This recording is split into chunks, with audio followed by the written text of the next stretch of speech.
Здравейте, приятели! Отдавна не сме се виждали, но днес така почувствах вътрешна потребност да споделя това, което напоследък научавам.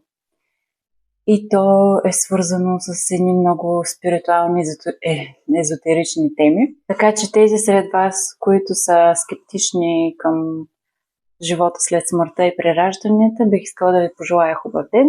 На всички останали искам да ви препоръчам книгата "Пътят на душите" на доктор Майкъл Нютън, който е пионер в своята област, хипнотерапевт, който прави духовна регресия под хипноза на хора, като ги връща в предишни животи и те се срещат със своите духовни водачи и разбират каква е мисията на техния живот. И за мен това беше много впечатляващо, защото всички сме си задавали въпроса дали има живот след смъртта и какво се случва там.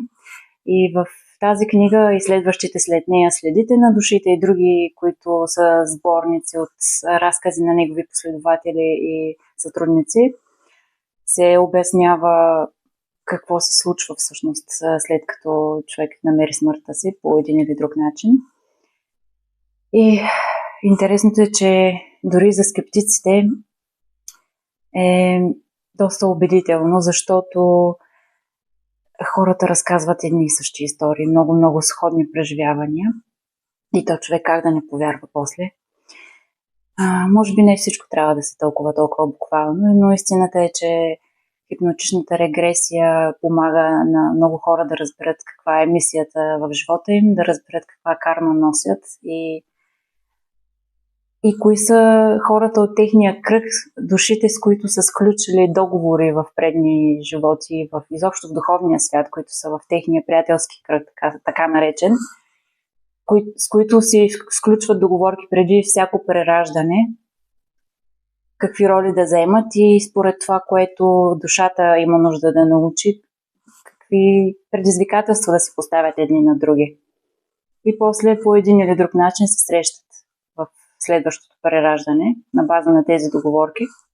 Много е интересно да си мислиш дори, че всички тези хора, които са в живота ти всъщност не ги виждаш за първи път. Дори може да сте имали хиляди прераждания заедно.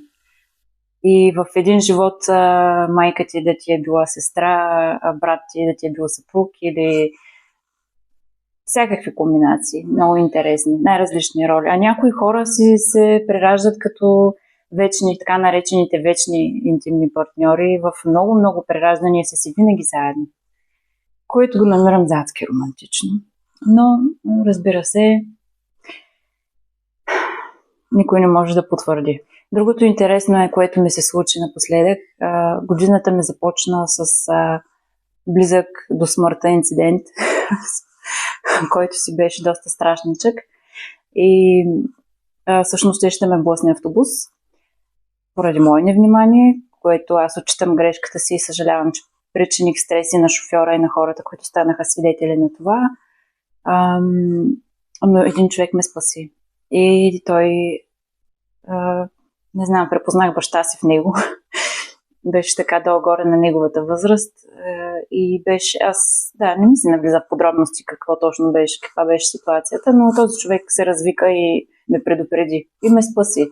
И аз точно по това време четях "Пътят на душите" и си казах, това сигурно е някой от моите пратеници.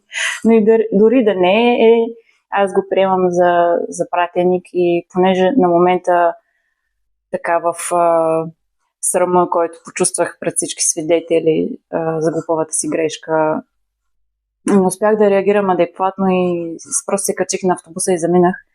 А той се остана на спирката, защото чакаше явно друг автобус, но както и да, аз после дни наред му изпращах любов и светлина и всякакви мили хубави неща и благодарност. И просто, откакто чета тази книга, непрекъснато си мисля за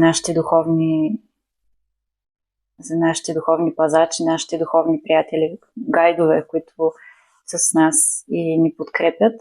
Майкъл Нютън разказва, че че те са непрекъснато с нас. Непрекъснато ни наблюдават, непрекъснато ни помагат, непрекъснато са във връзка с нас. Въпросът е дали ние имаме фокуса, как да го кажа, съзнанието, очите, да, осъзнаването с връзката в момента.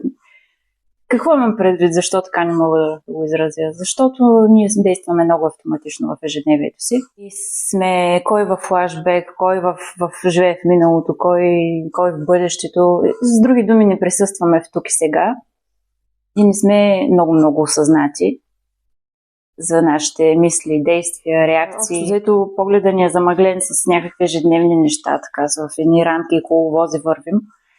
И за да се свържем с нашите духовни водачи, всъщност това, което трябва да правим е да стоим колкото може по-осъзнати и mindful, което е адски трудно, защото всички имаме своите ангажименти, деца, работа и така нататък. Знаете какви предизвикателства, битовизми и как да останеш осъзнат през цялото време и как да останеш във връзка със своите водачи.